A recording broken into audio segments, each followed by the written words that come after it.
Hey y'all, I'm Shauna. Welcome in or welcome back to the channel and welcome to a new video. Black Friday is just around the corner. It's not too far away. And before things get too crazy, I want to talk about it. I believe this video is going to come out about 7 to 10 days before Black Friday itself. And this is a great time to think about how you want to shop it, if you want to shop it at all, and how you want to go about doing that. It's a great amount of time to come up with a wish list, assess your budget, your options, as well as having enough time to research and step away. I hope this video gives you something to consider about maybe a strategy you might want to use or how you want to shop Black Friday.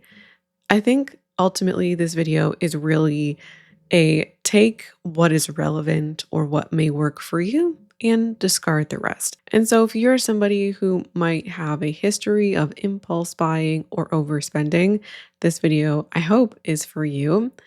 As well as maybe if you're thinking about going on a no buy or a low buy, there's a couple of tidbits of information as well. And if you already have an idea of what you'd like to do this Black Friday or how you want to handle it, I hope this video is interesting nonetheless and just maybe it gives you a little bit of a break from the hoopla. And yes, the hoopla started, so let's talk about said hoopla. I went to Home Depot, I think it was maybe November 3rd or 4th, and the pre Black Friday deals were already happening in store. And since then, I've received many a marketing email from companies saying to shop their early deals or it's their pre Black Friday deals, something along those lines, or even some companies teasing that, something magical is coming, some great deal is coming, you know, make sure you stay tuned. Black Friday isn't just a one-day event. It's been that way for a while, not only with Cyber Monday, but there are Black Friday week deals or events or Cyber Week deals, things kind of like that.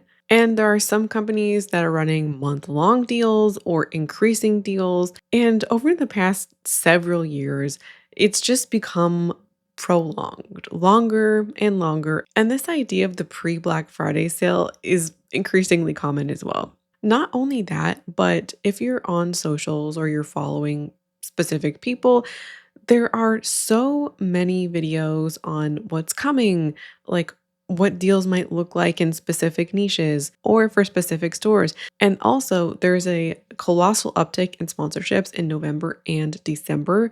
So, depending on who you follow, you might also be consuming the sponsorship content as well as, regular advertising. I'm getting a stupid amount of furniture ads. Black Friday has become a almost a month-long buildup. And this buildup is designed to get you thinking about Black Friday before it even comes, or thinking about shopping before you actually buy anything. And it can keep you in a state of anticipation and desire. All of this anticipation can serve the purpose of not just letting you know something exists or getting you to buy something, but get you excited to buy something or getting you to really want something. Every teaser email, every advertisement, every influencer sponsorship, every early access, countdown, exclusive, this, that, or the other, all of this creates this low level hum of excitement. Even if you tell yourself, oh, I'm just looking, no big deal, I'm just looking, you're still being exposed to it, and this exposure plants a seed. When the sales finally start, we can find ourselves already emotionally invested and almost like we've decided to shop a sale, but maybe it wasn't quite a decision, but you're emotionally invested and you're excited. We can start to like crave the deal before we even really know what we're doing. By the time the sales actually begin, we've been primed for weeks. Many brands make one of, if not the largest, portion of their income during Black Friday. Black Friday and Cyber Monday have like globally the highest web traffic out of any day of the year. And while there are certain companies that sold more items or had the highest revenue than Black Friday. I'm talking specifically Amazon. Black Friday is the biggest sales day of the year. I did find this website if you're interested in some Black Friday stats. Um, this website has about 150 stats showing things like purchase intent or like average spend in some countries. I just kind of found it interesting. And if you are as interested in me in this kind of topic, I'll link it in the description. So, to get back to what we were saying, Black Friday specifically is built around urgency and scarcity. And I think it is the most true this time of year. Yes, average sales kind of benefit from this or have this component to it, but because Black Friday in our cultural, I don't want to say necessarily the zeitgeist, but in our maybe in our perceptions of Black Friday, people believe that they're going to be getting the biggest deals of the year, and companies try and sell it that way too, like biggest day, like biggest sales day of the year, biggest discounts. And I know I've heard over the past many years that Black Friday sales aren't what they used to be, like 20 or 30% off isn't that much, or it's not enough to get kind of excited or crazy, stampeding people kind of behavior or spending thousands of dollars on sales that aren't that good. But I still think that this messaging of like best sales day of the year is still strong, and people can hope and think and wish that they'll get the best deal. But also some people like they create or their yearly spending is kind of framed around Black Friday. And so because it's supposed to be the best sales day of the year, the urgency and the FOMO and the scarcity is extra strong. If you're getting an extra good deal, you believe that you are. Plus, I think there's a bit of a guessing game with Black Friday, Cyber Monday specifically. Like, will there be a better deal on Cyber Monday? Or is today's price the best price? Companies play mind games with you. They'll put the percent off like sticker or button beside the item, or they'll put a slash through the price instead of $39.99 or like $399, it'll be $299. Only two left in stock. Or members only. Some companies will release Black Friday deals early to people on their mailing list or their subscriber list to try and get you to sign up for their emails, and then they'll blast you for the whole weekend or leading up to it. I've also seen brands do discounts in like a descending pattern. I don't know if that made sense. So there's a couple of websites specifically where on Black Friday, they'll start the discount at, let's say, 30%. And maybe from like 9 a.m. till 1 p.m., they'll have 30%. And then after 1 o'clock to maybe 5 o'clock, it'll be 20%. And then after 5 or 6 o'clock, it'll go down again. All of these tactics, we've talked about them before, or some of them anyway. All of these tactics are designed to get you to spend money and to act quickly. Act quickly enough because you don't want to miss out. Or act quickly enough where you don't have the time or the opportunity to really assess, do I want this? Do I need this? Like it is so easy to get caught up in the fear of missing out and the scarcity and all of that. And yes, we have talked about these things before on the channel.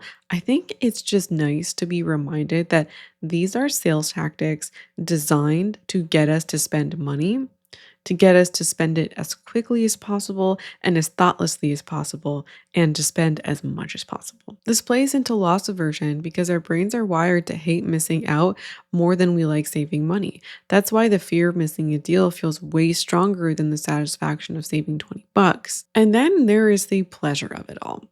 Once you open your wallet once, it can be easier to keep it open and to keep shopping. Feeling like you're getting a good deal, shopping a deal, just kind of, I know sometimes Black Friday just feels, or at least for me anyway, like it used to feel like the day before, even a couple days before, I didn't feel it. But then the day of, when it's like, act now, act now, act now, email, email, email, email, email. There's this whole strategy around the best time to email customers on Black Friday. How many emails as well can you send them before they get annoyed? And arguably, according to some of these experts, The best time to email people is between 5 and 6 a.m., just shortly before the average person wakes up. So they will get these things in their inbox first thing. Feeling like you're getting a good deal, or just maybe being in this cultural moment of deal, deal, deal, seeing it everywhere, hearing it everywhere, feeling like everybody else is shopping and acting this way too. It can be so exciting. As somebody who has formerly been swept up in this, I don't know that I can describe the absolute high I was riding and just the excitement of it all. Like what my worst shopping moment, the moment that made me go, I have a problem, was Black Friday. I can't say that deals were particularly good, but I enjoyed shopping so much and it just felt like a culturally sanctioned moment to shop and that I was supposed to get carried away. It was a perfectly normal and acceptable thing to do because I'm doing this thing that I felt like everybody else was doing and I was taking the exact actions that all of these marketing emails and all of these websites were telling me to do. And then I got so excited, click out, check out, click out. I was saving money in my mind because, even 30% off was better than I could get, in my opinion, for some things than any other time of the year. And even if it wasn't, I still felt like I was saving money. It just kept me like, I was like an addict, like, what else can I buy? What else can I buy? What else can I buy? Itchy, itchy, itchy, shop, shop, shop, shop, shop. The first step I would say to surviving Black Friday, shopping it responsibly, or being mindful about it is awareness. I've over the years felt like reminding myself that all of these things are designed to get me to shop and leave with my money and be unintentional about it. It's kind of reduced the power of these tactics on me. I'm not saying that I am unable to fall for anything or that if something gets you, you suck or you're duped. No, it is all too easy to get swept up in the deals. And if we remind ourselves of some of the strategies that are being used or some of the ways that we might feel, we can reduce the power of these things on us. We can also come up with strategies for ourselves. I just feel like when we're able to name and identify what's happening, it loses some of its power.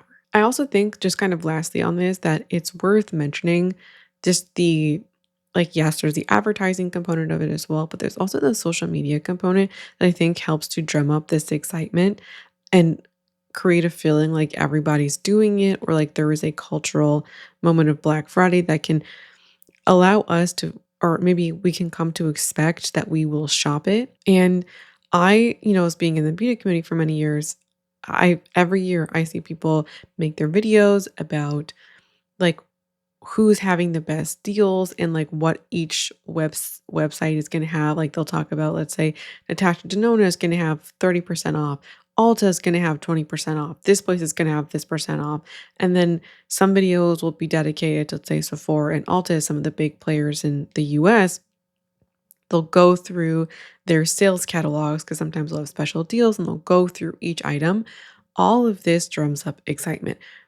If you find yourself triggered by these videos, this is the time to tap out or to find alternatives. So let's talk about the how to handle it kind of portion of this. And I think the pre-work, as they say, the how do you want to handle it portion might be the most important thing about this. Let's talk about it. Do you want to shop Black Friday? You don't have to. I just find that if you're a shoppy person or you've been caught up in shopping before, you feel like you have a problematic relationship to shopping. If we don't go into Black Friday with a plan, internet or Black Friday might hand us one. And that usually involves spending more money than we'd like. I think step number one is deciding if you want to shop Black Friday at all. You do not have to. Black Friday also does not need to be a big deal. It could literally just be another Friday. So let's think about some practical elements here. Do you have the money or the budget to shop? Do you even have the desire to shop the sale? Because my feeling is if you weren't already kind of thinking about, all right, this is a time of year where I may be able to get something that I wanted to try, I wanted to buy, or I've already been looking for to get it at a good price. Like if you haven't already been thinking about it, and then much closer to it, maybe even on Black Friday itself, you start looking for things to buy or you start developing an interest in shopping, you might have been influenced. Also, a good question to ask is, do you feel like you'll be able to shop this sale responsibly? I don't want to dictate what responsibly is to you. And answering that question with honesty is important. In 2020, during my no buy year, if somebody gave me money, I just still don't think I would have been able to shop it responsibly. Now I believe that I can because I can set a budget and stick to it. I did it last year. I set a budget and I had specific items I wanted to buy. I got in, I got out, and it went exactly according to plan. And if you're somebody who just doesn't feel like you can shop Black Friday responsibly, perhaps that means that you have a history of overspending or getting wrapped up in the sale. It just honestly might be better to not do it, to not touch it. That was me in 2019, even before that. On the flip side of this, there is a growing movement right now of people who are choosing to not shop Black Friday, to do a boycott. And I don't mean shifting spending dollars to before Black Friday or after Black Friday, like let's say January. There is an active boycott happening of Black Friday general where you just don't spend any money. So I think that is absolutely something to consider. Is that something that aligns with your values or something that you could be interested in doing? Sephora's ad with Mariah Carey kind of rubbed a lot of people the wrong way and was making fun of people who were boycotting Black Friday. Kind of gross, to be honest, like gross of Mariah Carey as well as Sephora. And there was also, I was kind of disappointed to see it. The guy who's the elf, I know he's Billy. I don't remember his last name. He was on Parks and Rec. I was disappointed to see him in there too. Also, in this kind of not spending route, if you're somebody who is already committed or you've been thinking about doing a no buy in 2026, I'm going to just put a little something in your head. Starting it in November or even like the day before Black Friday or a couple of days, whatever you so choose, could be a good choice because we tend to have the strongest motivation and strongest desire at the beginning of our project. You might have your most motivation to not shop during Black Friday. And then when it comes around the next year, yes, you will finish before Black Friday, but you will have a full year of experience under your belt and you'd be literally at your most experience to handle it when it comes around in 2026. Now, it is not a crime to shop Black Friday. No, and I think it can be a good thing as there are certain things that may be expensive or above your budget, or you have actively been looking for something, even something you want to try, it can be at its best price or a great price this time of year. Also, a good opportunity to get gifts for people for somebody who does that, getting them at a discount. And so, if you're in that camp, let's talk about maybe like what to do, how to go about it, some ideas. If you want to shop Black Friday, I think the number one thing to consider is your budget. How much can you afford to spend, and how much are you comfortable spending? In my opinion, you cannot afford that number if it brings you into debt or financial stress.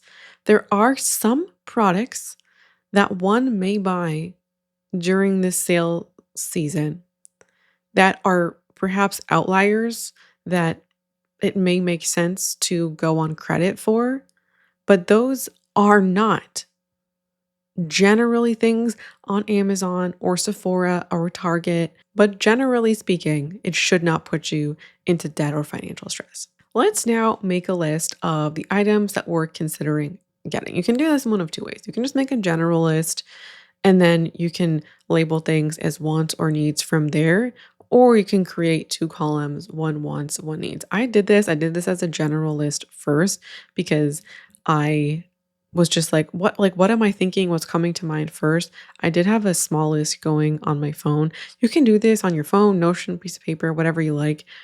And I did my general list and then because I wanted to, think about it and be strategic, I then separated them because I wanted to know how much my wants cost and I wanted to know how much my needs cost relative to my budget. So I set my budget first and we're going to go with an example here of let's say $500. Then I did my list, I did my needs and my wants. And so I calculated the cost of my needs first which I think was like something like $130. And then whatever leftover budget, I let it go to the wants. I personally think it's very helpful in labeling things as wants and needs on a list because it's great practice to be able to be realistic about the things that are on your list, whether things are wants or needs, is number one.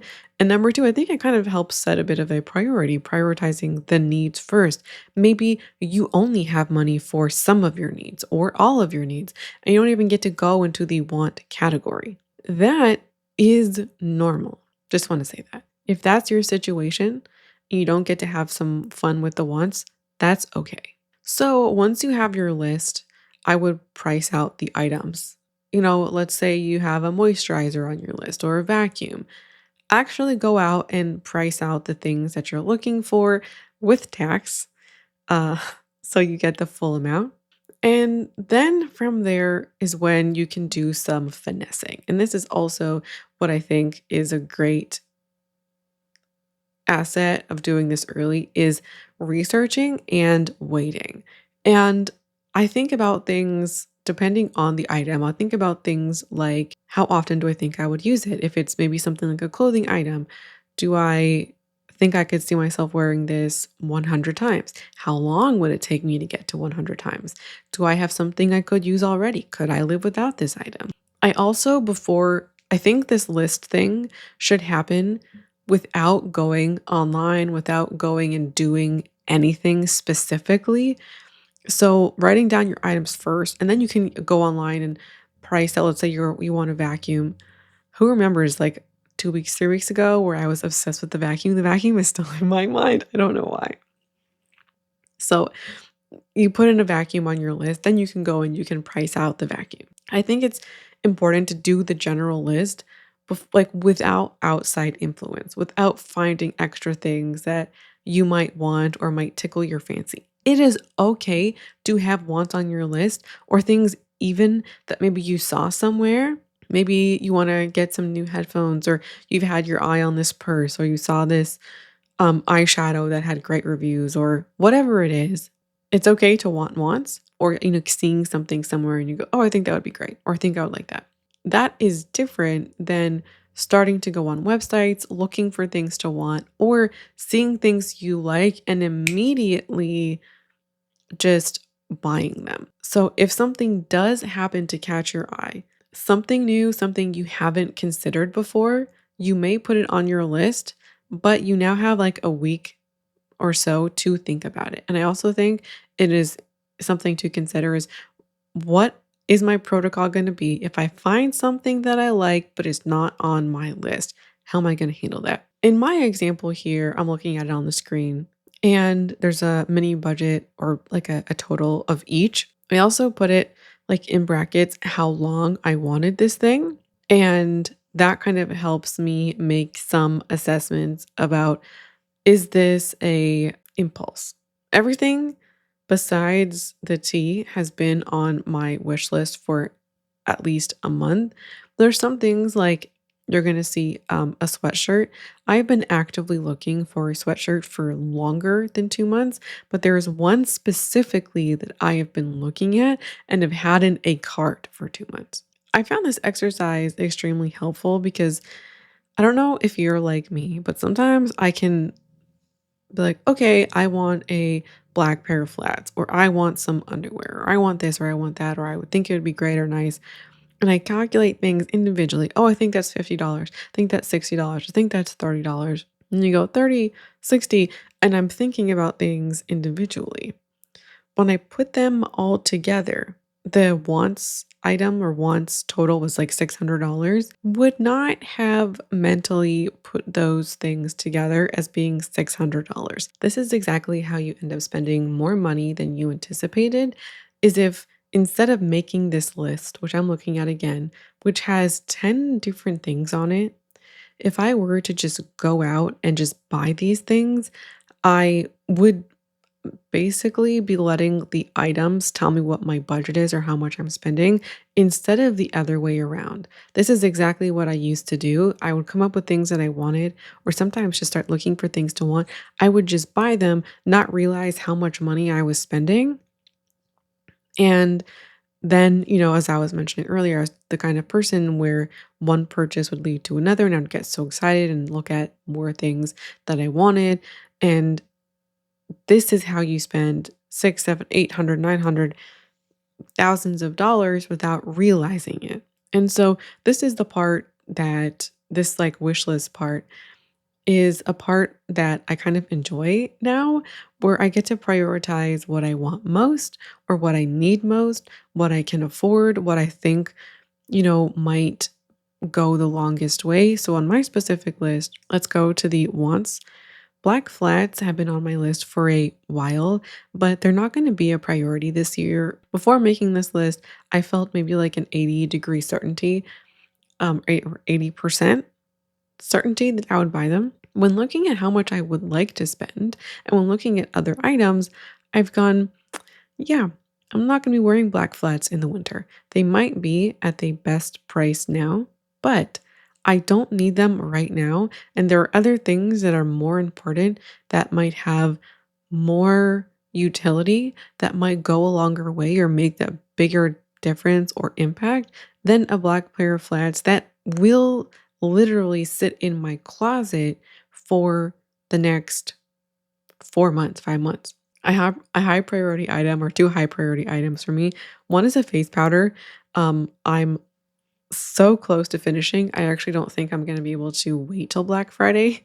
I don't think I have enough left. And this is something that I don't generally like to be out of. It was initially in the wants category because I thought I had more time and it would ultimately kind of maybe feel like more of a for fun purchase. But I only have one. It's about to be finished and I really would like this one. So I'm just gonna use my Black Friday budget for this or like a sweatshirt. I really, really, really wanted a sweatshirt. I've talked about it in I think several videos at this point this year. I also think it'll make a bigger difference than a black flat because this is the time of year where I would wear a sweatshirt and I have a great track record of wearing it. And I've, had this one in my cart for a few months. I've sized it what I believe to be a correct sizing. That's taking a higher priority. And this is the time where you can ask all of the kinds of questions of your items and you can think about use value and utility and kind of like compare things on your list with each other, which might have the best value for money for you or what might have the biggest impact for you right now. And I also enjoy being able to sit on my list and when Black Friday comes around, shopping with certainty. Like I've sat on this list. I feel really comfortable. And let's now talk about Black Friday itself.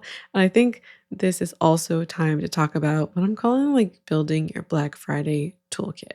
The last thing to say about this is before we get into Black Friday, maybe when we're in the wish listing stage, what is your plan if something doesn't go according to plan?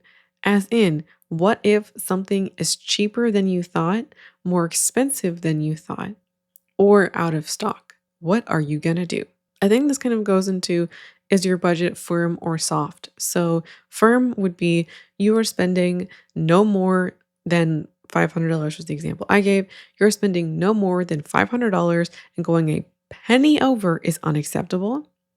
Or it's soft, meaning that you have a little bit of flex or wiggle room. This could either be that you have, let's say, you could spend anywhere between $500 and $600, but five is ideal.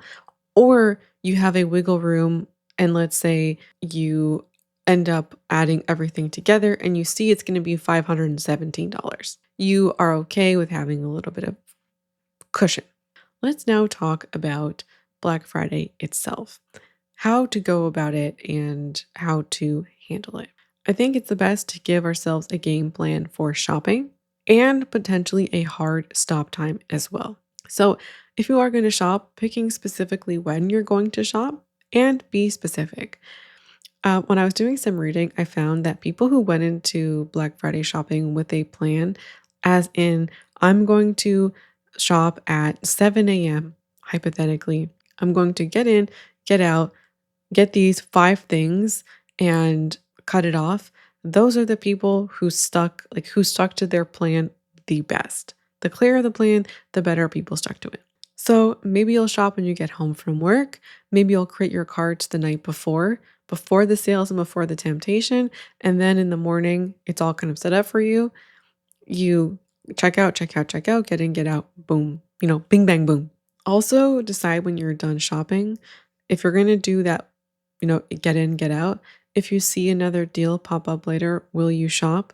I'd also consider before, like if you're somebody who has a history of getting carried away, before you shop, a lot of people shop in the morning. Go about your routine as normal. When you wake up, you don't check your emails or you do whatever it is you do. You brush your teeth or wash your face or drink your coffee. Keeping your routine as you normally would sets the tone that today is not different. It keeps things mellow, it keeps things normal. Jumping right into deals and sales right when you first wake up, right when you're first getting going, it can erase all of the work that you've done and we can start acting on impulse instead of, okay, I want to go in with my plan. That plan can go right out the window real quick if we just jump right in. We get that time to set like a calming energy, recall what you want, perhaps bring out your wish list or your budget before you shop.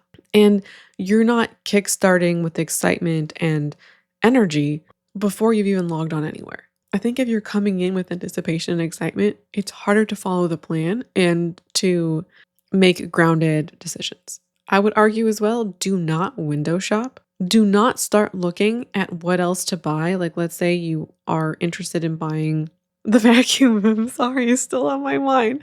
Let's say you're getting the vacuum from a store. Maybe it's a department store. It's already in your cart. Exiting out of your cart and looking at other things to want, maybe there's a last minute deal. Maybe there's a door crasher. Maybe no. That is getting you into troublesome territory, my friend. That's how we spend money that we didn't anticipate. It may be helpful to keep your list visible with you while you shop. And if you're shopping online, keeping your tabs to a minimum or keeping your tabs limited. Also consider how you'll be spending your time before and or after. We already kind of talked about the normal morning routine element, but it may be helpful to put your phone away or engage in other activities that you really like to do where you may not feel the pressure or the excitement and also keep you off your phone from the emails and the all of that excitement going on. Let's now talk about an abort routine. Even with great preparation, spending spirals can still happen, or we can get carried away, right? Like you're halfway through your third cart, you can feel yourself getting excited. You can feel yourself like your heart rate going up. You can feel yourself starting to think, what else can I buy? And just getting like super excited and maybe even feeling caught up in it. I think one thing to consider is a routine for what happens if that happens. And this is something that you can do to help catch yourself and shift behavior. So, when might be appropriate to use this? Maybe you're feeling physical symptoms like your heart racing. You might be feeling overwhelmed or carried away. You might have that itchy feeling. You might be feeling a desire to spend money. I know that sometimes when I'm in a shopping mood, even now, I will feel this desire of just wanting to throw money at things or just this desire to spend money. Getting a thrill from shopping and wanting to chase it, diverting from your plan. You may feel like you're out of control. These are just a few examples. So, what to do? I have an acronym STOP. S, step back physically. So, when you catch yourself feeling any of these things, taking a like removing yourself physically from the place. If you are at home, if you're on your phone, put your phone down, don't put it with you, walk away, go upstairs, go get a glass of water, go to your kitchen, go somewhere else. Even physically step outside. If you're stepping outside, you can put your phone in your pocket, for some safety reasons. Go for a walk. Go even like walk around your block. If you're in a store, putting your item down and exiting the store. Stepping away can help snap us out of those feelings or that itchiness or that, getting caught up in the reward loop. T would be take a deep breath, take a few deep breaths. Close your eyes potentially if that feels right. That can, help calm us down. O would be for observe. Observe how you are feeling. And I say observe because it's, non-judgmental and your goal is to just like allow yourself to be able to name or pinpoint how you're feeling. I'm feeling stressed. I'm feeling overwhelmed. I'm feeling excited. I'm feeling out of control. We're shifting our awareness essentially. P would be for pause. If you're online, close the tab. You're going to just be away from shopping for, you could say, an hour, 2 hours. If you're in a store, take a photo of the item and leave. You can tell yourself if you still want this later, you can come back. You can reopen your tab, you can go back to the store, perhaps find the item in store online. If not, you just saved yourself some time, money, clutter. A bonus step if you are pausing or you're walking away, I would suggest redirecting your energy somewhere else.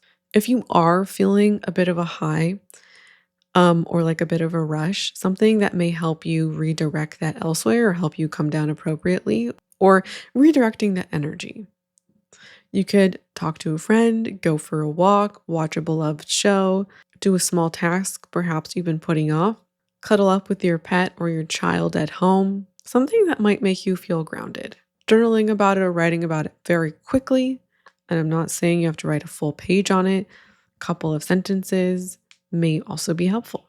One thing that I get asked about quite a bit is like, how do you stick to your budget or how do you stay grounded or like if you're in the moment, like how do you stay disciplined, so to speak?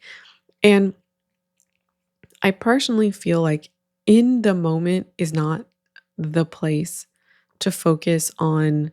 I mean, if you're in a bit of a spending spiral, if you're in a bit of a shopping moment, that might not be the place where we are our most logical or where we are our most rational. And so thinking about the motivation of it all might not be the most helpful. Depends on who we are. And so in those circumstances, I wouldn't rely on the motivation. I think we can set ourselves up for success. One of the mantras I kind of keep in my head, maybe this is helpful for you, is how do I make taking the desired action as easy to do as possible? Or how do I make the undesirable action as difficult to do as possible? So if you want to shop in a specific way, you can consider how do I make doing that as easy as possible. And I think as well, just for me personally, the lead up before is like really important to me so I can make my shopping decisions when I'm not in a heightened emotional state. So I'm making my shopping choices of what I want to buy. I'm making them before I even get to Black Friday. So even if I am emotional or excitable or I'm feeling those feelings, number one, I'll step away at that point if I don't feel like I have a grasp on those. But I've made my choices already. I can be excited as I want. I'm not making that choice in that moment. I've already done it. I've already like past self has already done the work, has already done the legwork. They've already done all of the things. So I'm not in the moment making a choice in an excitable or emotional state, which just goes a long way. And in this week kind of lead up, this is the time for me personally where I find it most helpful to check in with my goals. What are my financial goals? What are my shopping goals or personal goals? And just between you and me, this is the time where I look at homes. One of my personal goals is to buy a home. And checking in with homes, I could start thinking, what's my why? Why is all of this important? That's one thing. Seeing the why, seeing the physical homes that are on the market is just a much more tangible reminder of that to me than like recounting my why. Just yesterday, day before, I was looking at the homes and I was like, great reminder of where I would like my money to go. I know it's not going to be applicable for everybody at every moment in time or every goal. So that's everything for me today. If you have any strategies or tips you use to shop Black Friday responsibly, I would love to hear them. I hope something in this video resonated with you. Thanks so much for watching and hope to see you again around here soon for a new one.